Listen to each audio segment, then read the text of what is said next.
Good evening, everyone. Welcome once again to Bhagavad-gita Satsang. I'm Hari-kirtana, and it's an honor to have you here with me. Pleasure for me to be here with you. I am very happy to be back after skipping a week of class, and I'm very happy to see that you are back as well. And if you would be kind enough, as usual, to let me know that I can be heard by raising your hands. Thank you very much. All right. Let's see, where were we? Oh, we were at the rest of our housekeeping. For those of you who are new to the satsang, you can adjust your audio and video settings up in the upper right-hand corner. You need not worry about your microphone or video camera because I cannot see or hear you, but if you would like to be heard, you can either type into the Q&A or into the chat if you would like to share your comments or questions with everyone. I believe I can see the Q&A, but everyone can see the chat. In our last class 2 weeks ago, we were in the home stretch of the Yoga of Reflection on Spirit and Matter, chapter 13. We have back-to-back chapters with very long titles. We spoke about some of my pet peeves, which of course is, well, really one of my favorite things to talk about. I live to complain. So we spoke about the very nice sounding, but not too philosophically sound favorite quote within the yoga community about how the light in me bows to the light in you, and how the light in me is the light in you, according to the Bhagavad-gita.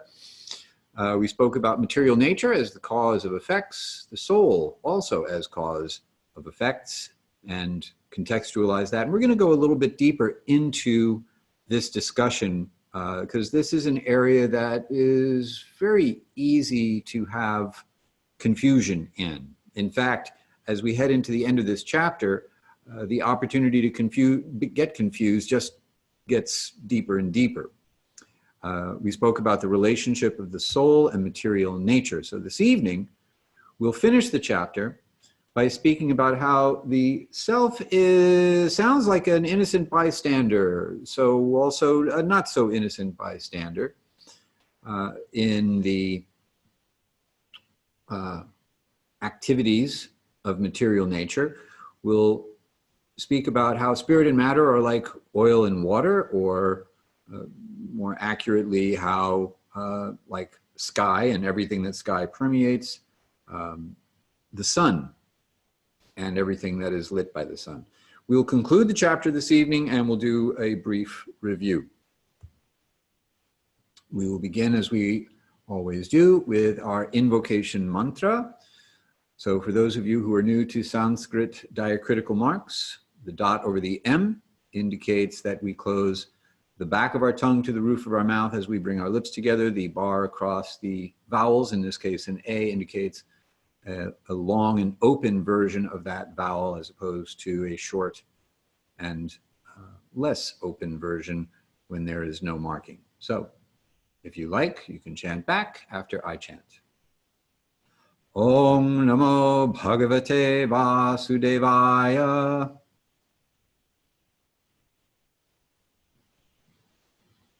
Om Namo Bhagavate Vasudevaya.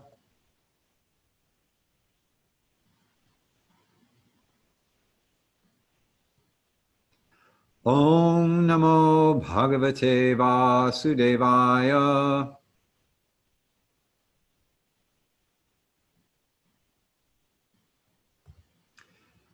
Translation: I offer my respects to the Supreme Person, the Son of Vasudeva, who is the all-pervading transcendence.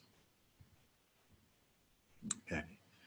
So we will proceed into the final verses of chapter 13, but first, a word from our sponsor. This coming Tuesday, September 24th, I'm going to be doing a free live online workshop called Sanskrit Made Simple for Yoga Teachers. I will be teaming up with my friend and colleague, April Pucciata, to bring you this hour-long free webinar, essentially, on how to get started with Sanskrit if you are a yoga teacher, and a next step to take if you are anyone who wishes to learn about the proper pronunciation of Sanskrit letters, how to make Sanskrit sounds, and how to chant mantras, sutras, and shlokas, or poetic verses in Sanskrit. So if you like, you can go to this particular link, and I'm going to pop this link into the chat. And there will be a special offer at the end of this webinar for those of you who are interested in taking my online Sanskrit course at a spectacularly discounted price. This offer is good for 4 days from the day of the webinar. And that concludes our word from our sponsor. Last week, one of the verses, I'm sorry, last class rather, wasn't really last week, but in our last class, one of the verses we covered, which was either verse 23 or 13, not 3, 13, 23, or 24, depending on how you count it. Let's fix that right now. Whoever understands this philosophy concerning the person, Purusha, material nature, Prakriti, and the interactions of the qualities of material nature will surely attain liberation. Regardless of their present position, they will not take birth here again. So here, Krishna has spoken of the value of this knowledge, which we will see him reiterate when we get into the next chapter of the Bhagavad-gita. Understanding here does not mean theoretical understanding or like armchair philosophy understanding. It means having a realization, means acting on the basis of this. True understanding means you act in a certain way.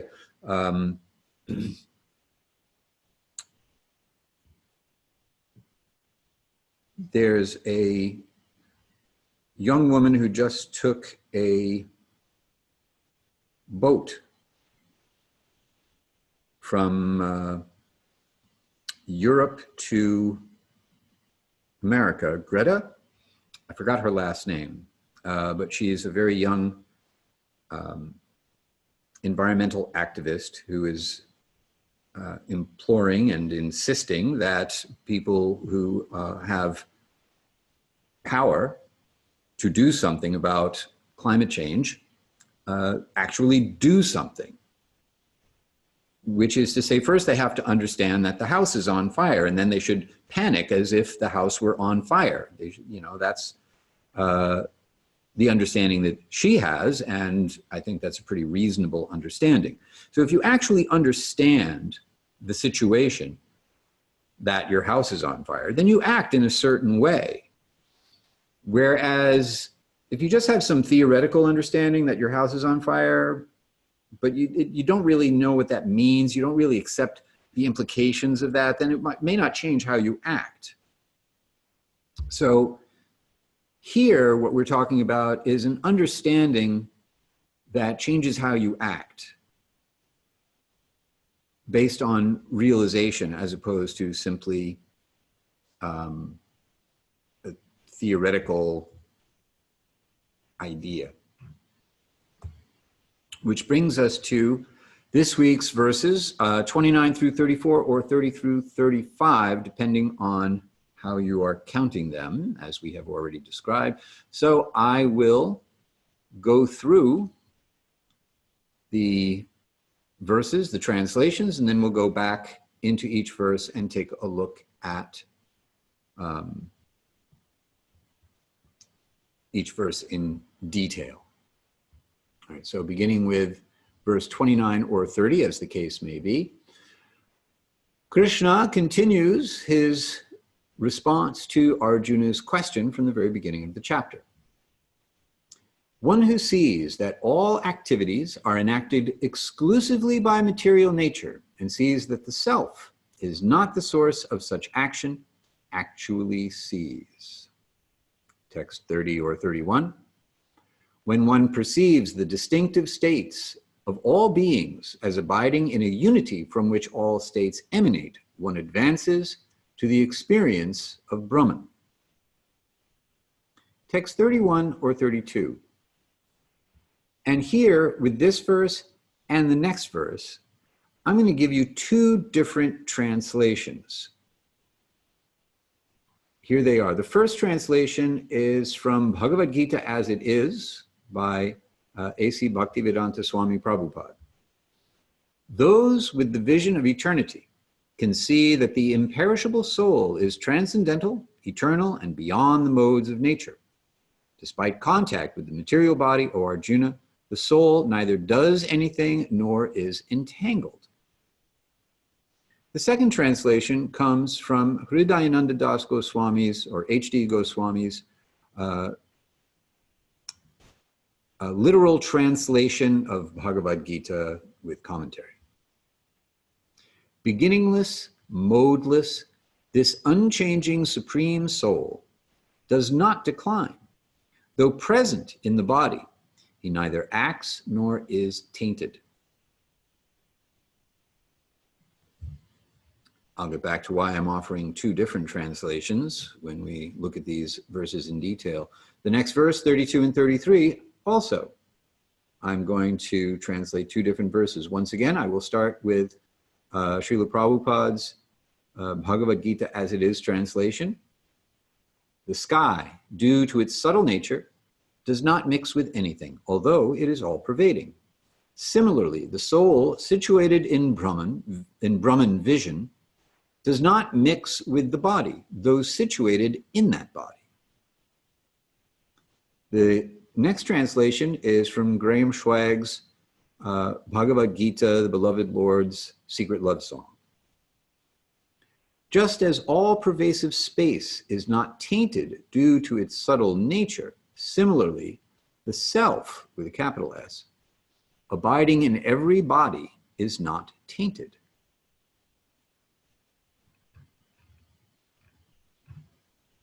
Text 33 or 34.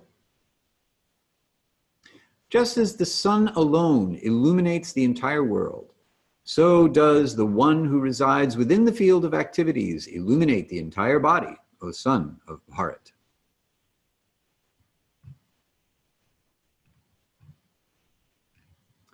And text 34 or 35.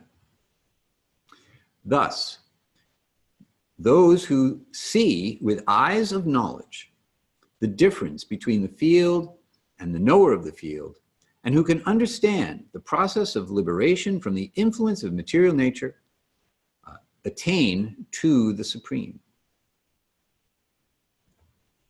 I'm going to read that one more time. Those who thus see with eyes of knowledge the difference between the field and the knower of the field, and who can understand the process of liberation from the influence of material nature, attain to the supreme. And that takes us to the end of the chapter, so let's work our way back to our first verse.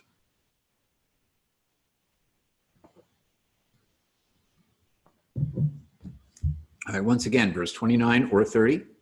One who sees that all activities are enacted exclusively by material nature and sees that the self is not the source of such action actually sees. So this sounds a little bit like the self is an innocent bystander in the activities that are all really going on as a result of the interactions of the qualities of material nature. And therefore you would think, well then, we should be off the hook for our karma. I mean, we're not the one who's doing it. It's just the modes of material nature. Well, we are implicated in these actions. We're not an innocent bystander. We are, in one sense, asleep at the wheel, and the car's just drifting from lane to lane and is a danger to ourselves and others. But someone who falls asleep at the wheel of a car is still culpable, because what are they doing in a moving car while they're asleep? You know, if they were sleepy, they should have pulled off to the side of the road, or gotten out of the car and taken a nap or something. So what is it that sets the modes of material nature in motion in the first place? Well, it's our desire to be the enjoyers of material nature. And as soon as that desire to control and enjoy material nature arises, that sets everything in motion. And even though we are not the doer, we are not the ultimate cause, we are the initial cause, or that is to say, our free will and how we have used that free will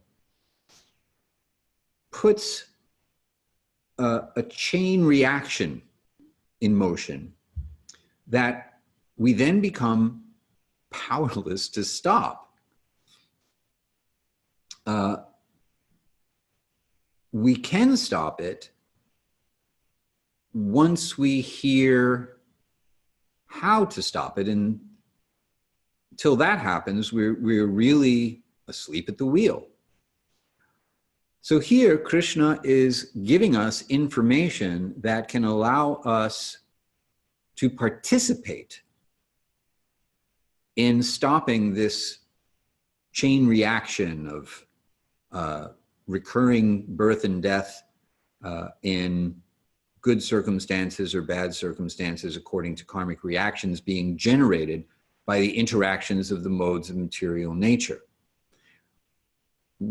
We, in our misidentified state, that is to say, thinking, I am this mind, I am this body, what happens to this body happens to me, I am my thoughts, I am my knowledge, I am my feelings, etc. All of that is the entanglement of consciousness in the qualities of material nature, while the person who is ultimately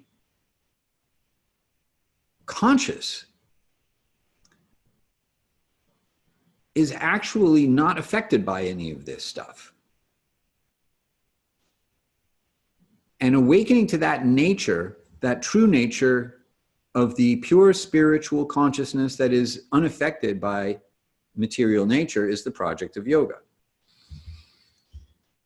So these actions, when the activities of material nature here refer to the activities performed by the body, which is created of matter or made of material nature. And so it's our identification with the body that implicates us, the desire to enjoy being the impetus for action, and then material nature carries out that action. So that's a way to put this verse into perspective, that indeed we aren't doing anything, and yet still, because of our intimate association with material nature that comes about by our own free will, we become implicated and entangled in the interactions of material nature.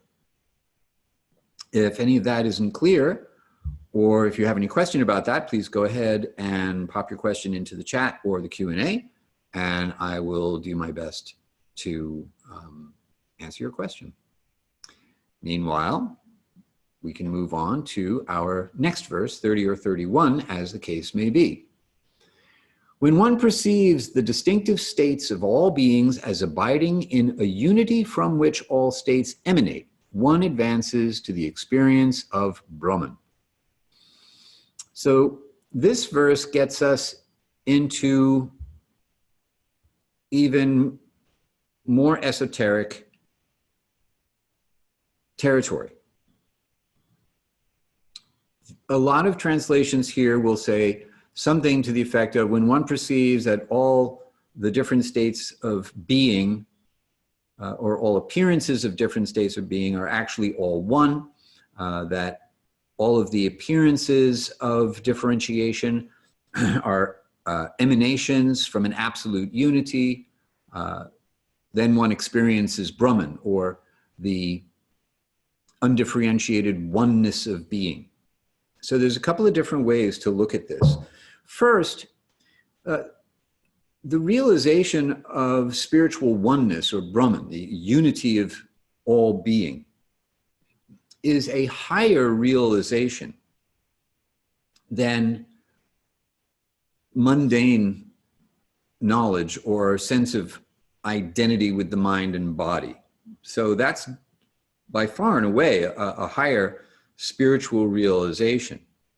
And this particular section of the Bhagavad-gita, the Yoga of Knowledge, deals with Brahman realization. But Krishna has already established that this is not the end-all and be-all of spiritual knowledge. When one has the ability to see spiritual unity as an underlying reality beneath the ephemeral experience of material existence, one has attained spiritual vision. And in that state, one doesn't make distinctions in quite the same way. So you will look around and you'd think, I'm not seeing a man or a woman or a cow or an elephant or something, someone in a very big position or someone in a very humble position, etc. When our consciousness is purified to the point of understanding the spiritual unity of all beings, then you tend to think, I see a spirit soul in a man's body. I see a spirit soul in a woman's body. I see a spirit soul in an animal's body. I see a spirit soul who, by virtue of their karma, is in a very big, important, rich, powerful position. I see another living being who, by virtue of their karma, is in a very humble situation, or maybe even in a impoverished or distressed situation, etc. What happens is you have a sense of spiritual identity for yourself, and that spiritual identity extends to others. So the next verse goes a little bit deeper into explaining this. However, this is the first of our verses where I offered two different translations, and now I will go back to them and explain why I offered these two different translations. The first one from Srila Prabhupada's Bhagavad-gita as it is: those with the vision of eternity can see that the imperishable soul is transcendental, eternal, and beyond the modes of nature. Despite contact with the material body, O Arjuna, soul neither does anything nor is entangled. Here, the implication is clearly that what's being spoken of is the Atma, or the Jiva. Now, these two words get used as synonyms. Some commentators do make a distinction. The Atma is the soul proper, and a Jiva, or a Jivatma, is an Atma who has acquired a material body. Some commentators also say the Jiva is just the soul as well, so complete synonyms. Sometimes I find that using the word Jivatma and Atma make it easy to distinguish between an embodied soul and the soul proper. which may be in a material body or may have it be in a, not be in a, but have their consciousness in a pure spiritual form.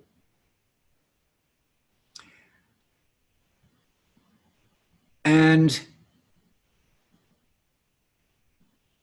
this vision of eternity, one who has stepped out of the constraints of temporal vision brought on by the conditioning of the qualities of material nature,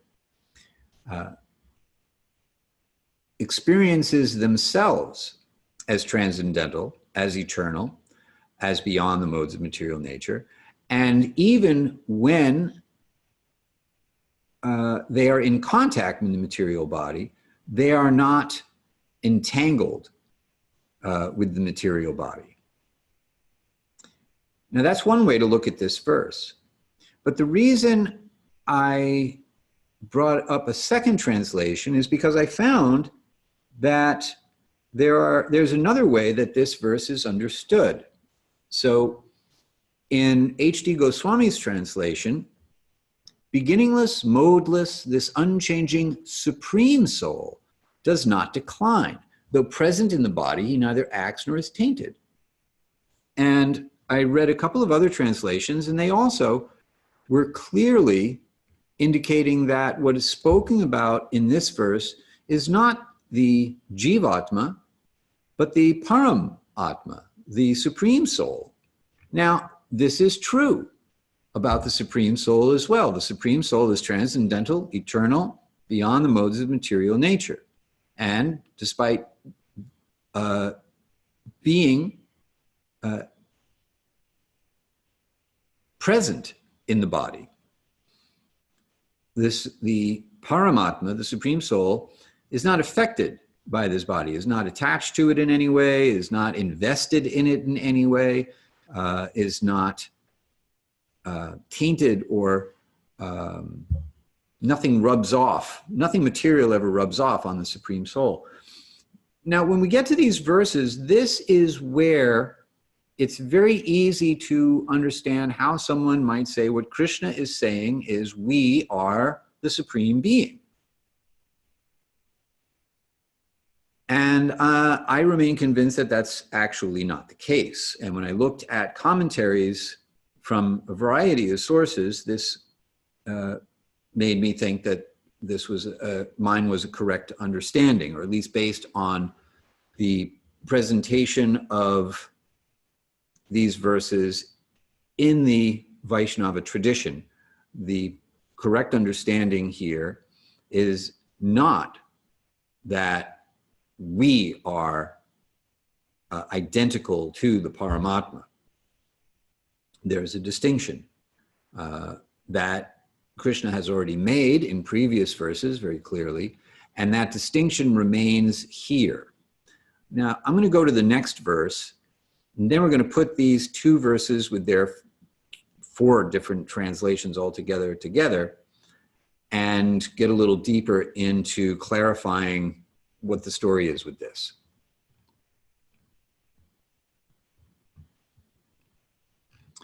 So this next verse, where we have Prabhupada's translation and Graham Schwagg's translation. So Prabhupada's first, this is verse 32 or 33, depending on how you're counting in your edition of the Gita. The sky, due to its subtle nature, does not mix with anything, although it is all pervading. Similarly, the soul situated in Brahman vision does not mix with the body, though situated in that body. So here, once again, it sounds like Krishna is speaking about a self-realized soul, that is to say, an Atma that is situated in Brahman vision, who sees the spiritual unity of everything and is therefore aloof from the body, and actually understands how spirit and matter are like oil and water. You can put oil in water, but it doesn't mix. You can stir it all you want. The oil may bead up a lot, but it never merges with the water, nor does the water merge with the oil. So this is how spirit and matter are like oil and water. They can be together in the same place without one ever merging into the other to create an amalgam of the two. So in the second translation we hear, this is Graham Schweig's translation, just as all pervasive space is not tainted due to its subtle nature, similarly the self with a capital S, abiding in every body, is not tainted. So once again, the supreme self is indicated here, if I am understanding Professor Schweig correctly. All right, so which one is it? Is Krishna speaking about the Atma or the Paramatma? I looked at quite a few different commentaries to see what I could find out about this. And in the Rudra Sampradaya, I found something that I thought was a good explanation, in part because I thought that must be the explanation before I found it, and then I found something that validated my suspicion. So here, but this is the official word here from at least one of our Vaishnava lineages. So Keshava Kashmiri's commentary, it may be comprehended that Paramatma, the all-pervading supreme soul, as well as localized Atma, or the immortal individual soul, are both distinctly different from Prakriti, or material substratum pervading physical existence, that is to say, material nature. It may also be understood that it is only by the medium of Prakriti, material nature, that bodies and senses manifest and cause the jiva or embodied being to engage in activities which give karma or reactions to actions. So, it's once again not an either-or situation, but a both-and situation, because, as we have discussed previously, the Atma is qualitatively one with the Paramatma. That is to say, because we are an infinitesimal part of the infinite complete whole, because our spiritual nature is the same spiritual nature as the Supreme Person. We are eternal, we are naturally fully cognizant, we are naturally endowed with perfect feeling.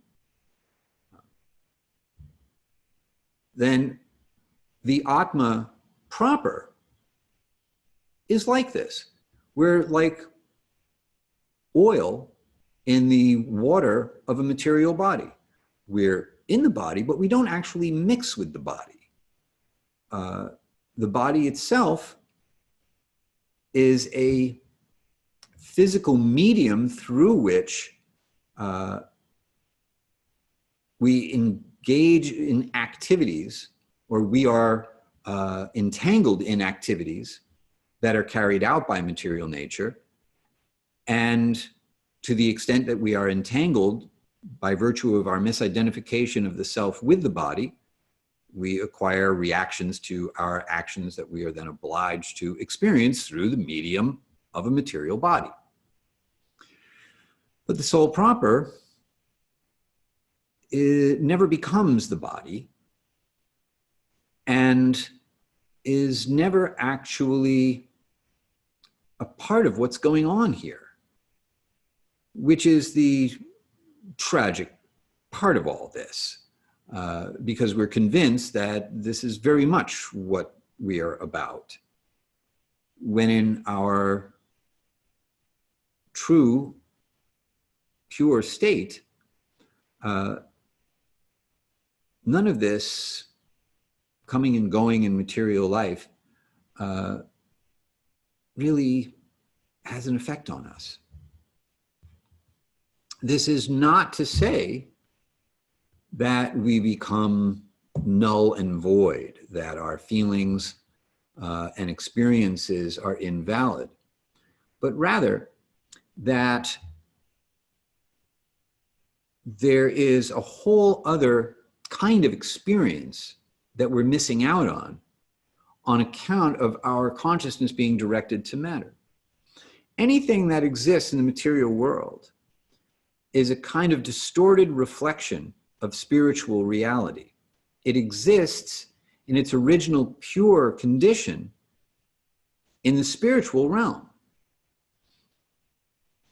except that the pure spiritual condition of the varieties of spiritual experience are not limited by time and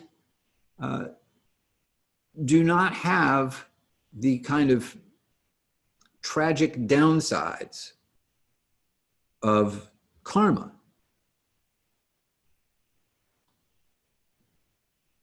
All of our experiences here in the material world can therefore be seen through the eyes of knowledge in such a way so that our interactions with material nature become purifying rather than contaminating, rather than engaging with material nature in such a way as to deepen our entanglement and acquire more karma.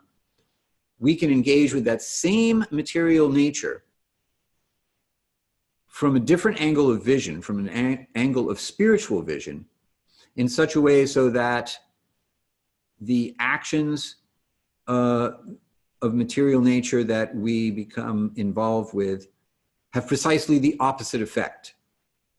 They end up being liberating and purifying actions rather than entangling and degrading actions. Any questions or comments about this cluster of verses? Please go ahead and send them my way. This is a challenging part of the Bhagavad-gita. And so I want to make sure that whatever it is I'm saying is making sense to you and that you're clear on it, on all of this. Meanwhile, we have yet another example going from oil and water to the sun. So verse 33, this now is a single translation. Just as the sun alone illuminates the entire world, so does the one who resides within the field of activities illuminate the entire body, O son of Bharat. So even though there's one translation, there's still two ways to think about this. Here, you can think about how the individual spirit soul within the body spreads consciousness throughout the entire body. And it doesn't matter if the body is the size of a whale or the size of a little tiny insect. The power of consciousness emanating from the subatomic metaphysical particle of consciousness known as the soul is so powerful that no matter what size body, it's going to illuminate that whole body with consciousness. Consciousness is understood to be proof of the presence of the soul, just as sunshine or light is proof of the presence of the sun. So when the soul is present in the body, there's consciousness all over the body, and as soon as the soul passes from the body, then there's no more consciousness in that body, because the soul has moved on, presumably to another body. Now, I looked at a different commentary from Ramanuja, the Sri Vaishnava Sampradaya, or lineage, to get another point of view about this particular verse. So here's what Ramanuja has to say about this. Another analogy is utilized by Lord Krishna in how the sun is able to solely illuminate the entire world. In the same way, the Paramatma, or the Supreme Soul, illuminates all the Atmas, or immortal souls, in creation, and then each individual Atma illuminates with consciousness the tabernacle of the physical body, or every jiva or embodied being in which it inhabits in that lifetime. So, in other words, we have a macro and a micro version of understanding this verse. The macro version is that the Supreme Soul illuminates the consciousness of all living beings throughout the material world. Like the sun illuminates the whole world, even though situated in one place. So again, we have this kind of paradox of a supreme person located in one place and yet located everywhere at the same time. It's not as if when you go to visit the supreme person in my heart, you've gone to a different place to visit the supreme person than you would have if you visited that person in your heart. That supreme person is situated in one place and at the same time is everywhere and with everyone in all places. So from one place, illuminating everywhere. And then within this one body, each individual soul in this life illuminates a particular body, and then in the next life will illuminate another body with consciousness. So that's a couple of different takes on that verse, which brings us to our last verse, and this is the verse that we are going to chant this evening. So let's take a quick look at the transliterated Sanskrit diacritical marks. The dot under the S indicates an SH sound, and we have a few of those. A tilde over an N indicates a nya sound, and when the N with the tilde follows a J, it transforms the J from a J sound to a G sound. So gya would be the combined sound for a J and an N with a tilde over it. And we have a couple of those.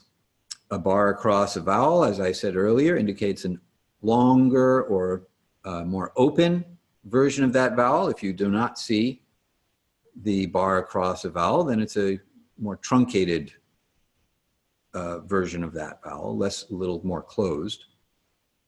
The dot under an R indicates that you will make a single trill sound with your tongue curled up against the roof of your mouth. Dot over an M, as we discussed earlier, close your lips, and at the same time bring the back of your tongue up to the back of the roof of your mouth. A C indicates a CH sound. So once again, you're going to curl your tongue back about 2/3 of the way towards the roof of your mouth, as opposed to making the CH sound right behind your teeth. So instead of ch, it's ch. And that looks like I've covered everything. So I will chant each line. You can chant each line back. Here we go. Kshetra kshetra gyayor evam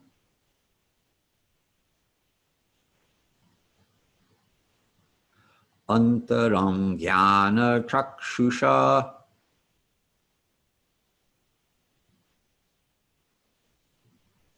bhuta prakriti mokshamsha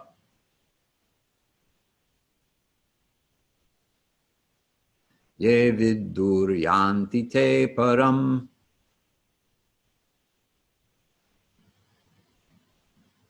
I'll go through it one more time. Kshetra kshetra gyayor evam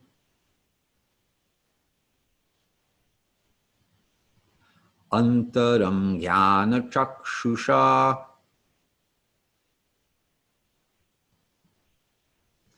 bhuta prakriti mokshamsha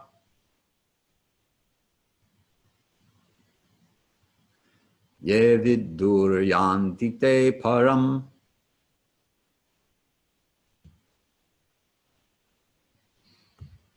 Translation. Those who thus see with eyes of knowledge the difference between the field and the knower of the field, and who can understand the process of liberation from the influence of material nature, attain the supreme. All right.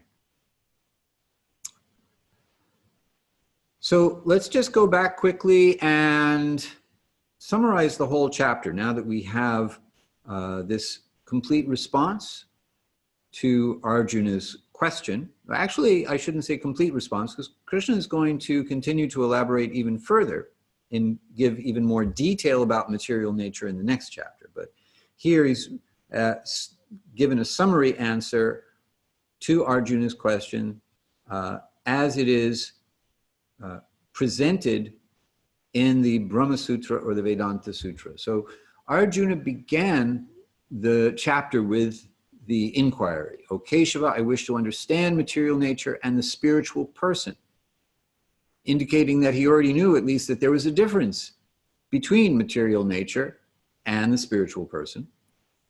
He continued, I want to know about the field and the knower of the field, knowledge and the object of knowledge.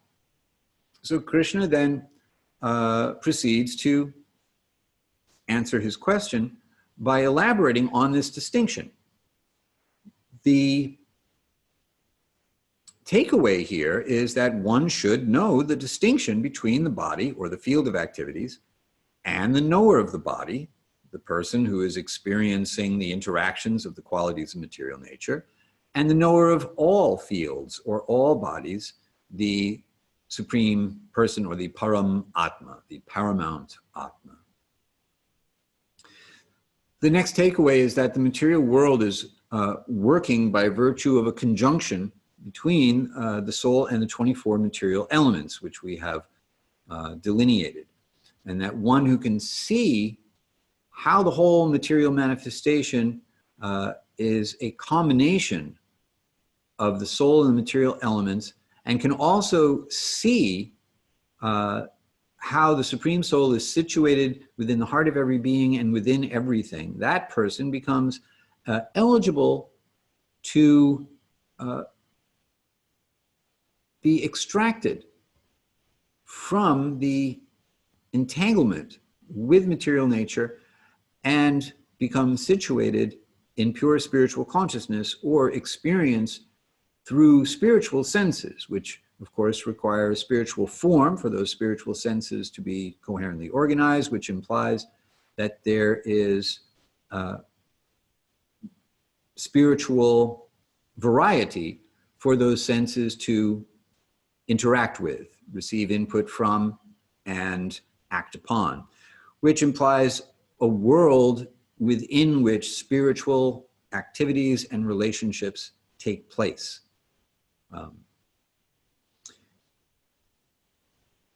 So the first step then is to develop this vision, to understand this distinction, and then find ways to act on the basis of this understanding, and thus extricate one from this entanglement by deepening one's sense of spiritual experience or spiritual vision.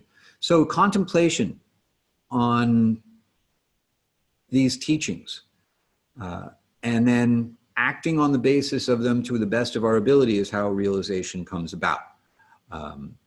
Getting assistance from someone who is familiar with these teachings and the corresponding actions that reinforce this understanding and bring about the actual experience of the theoretical knowledge is also recommended.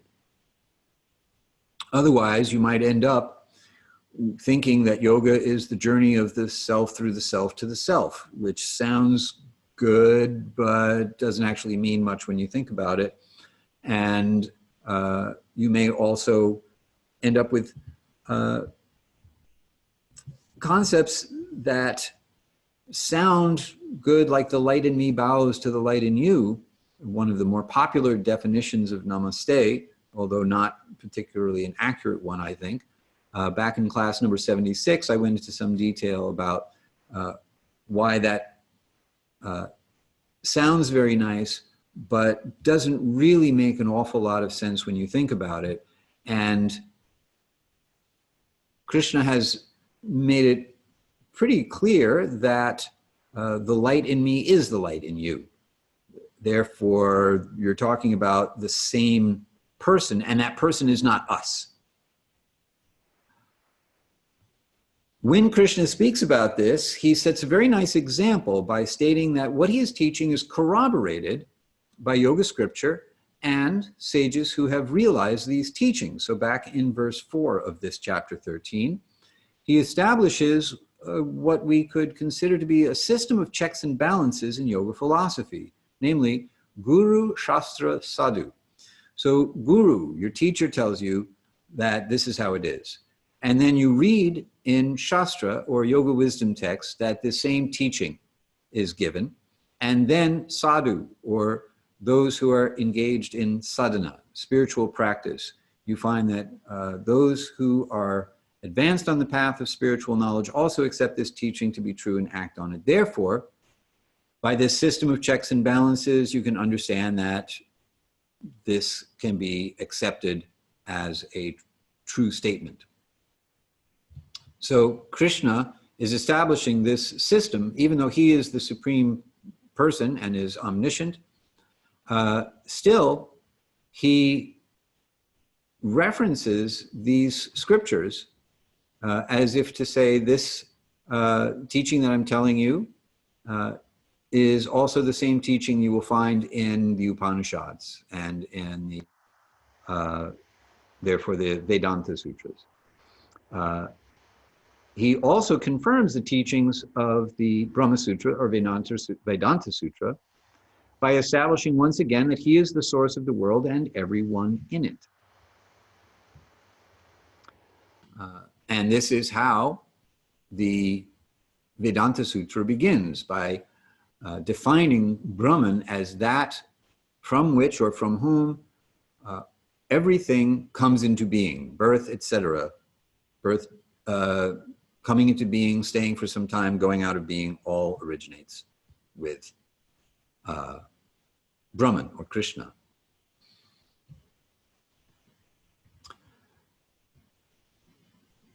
Next, Krishna gave us his definition of knowledge and states of being that are either evidence of knowledge or the possession of knowledge on the part of the person exhibiting such behavior, or those conditions which are conducive to knowledge. So, I spoke earlier about how this understanding is not just theoretical armchair understanding, but understanding that inspires action, realization. So Krishna describes the states of being that bring about the realization of this knowledge. So in verses 7 through 11 or 8 through 12, depending on how your Gita is numbered, he gives this list of things that he considers to be knowledge or symptoms of knowledge, and makes it clear that anything that is not this is to be considered ignorance.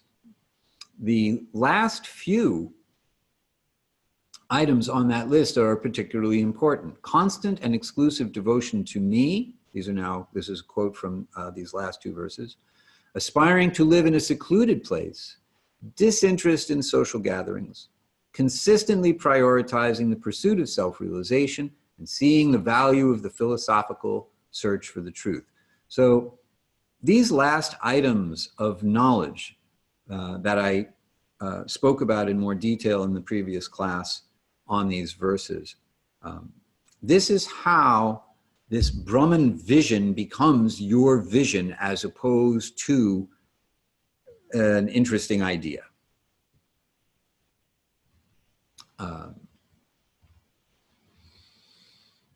Krishna then speaks about Brahman, and using the paradoxical language of the Upanishads, speaks about Paramatma as well. And describes Brahman as the original source of all senses, yet is devoid of all senses. That is to say, having no material senses. Citing the Shvetasvatara Upanishad, no hands and feet, and yet moves and grasps. No eyes, no ears, yet sees and hears. That is to say, no material senses, and yet is fully capable of engaging completely in the same way that we can also see, hear, grasp, move, etc. But it's kind of like same thing but different. Someone who's already everywhere and yet can run faster than anyone. And then finally, the verse that I think is the most important verse from the standpoint of understanding where we are at, what is our situation, is verse 21 or 22, depending on how it's numbered.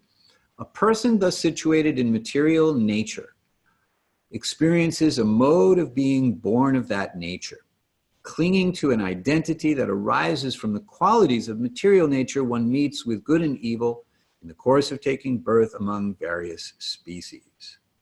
So this verse is the key verse, as far as I'm concerned, to understanding what our situation is, where we are at right now.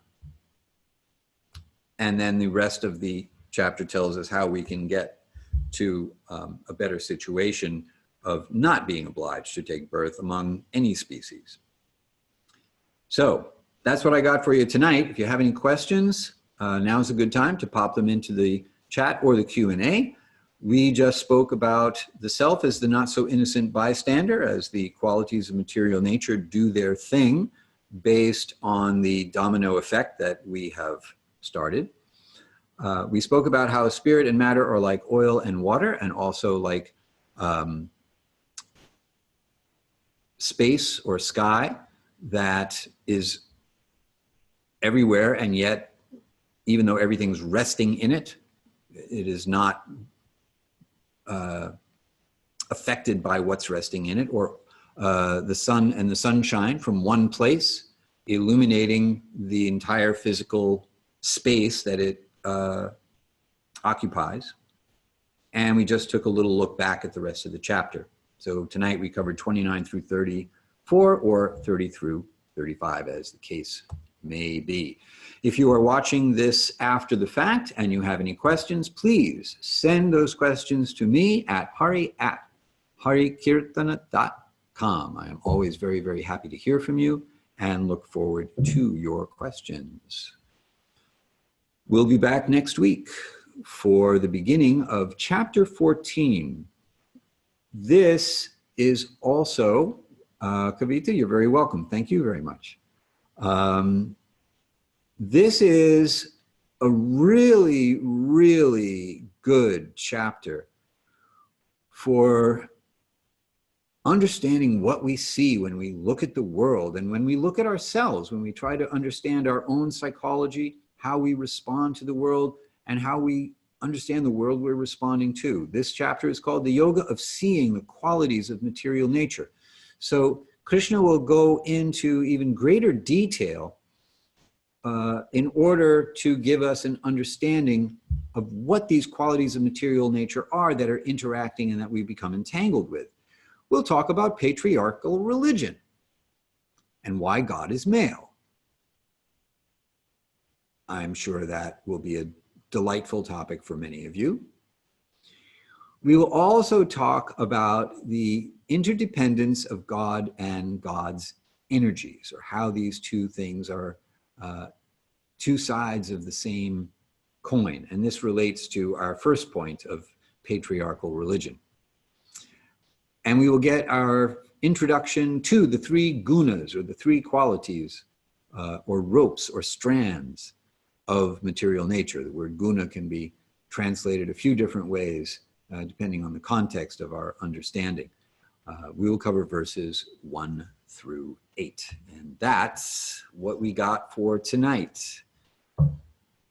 I thank you all very, very much for spending your time with me. It's always a great pleasure for me to spend this time with you, and an honor to know that you have made time to spend with me to hear and discuss these topics of the Bhagavad Gita. I hope you have a wonderful rest of your evening, or rest of your day, or rest of your life, as the case may be. And I look forward to seeing you all again next time. Have a nice night.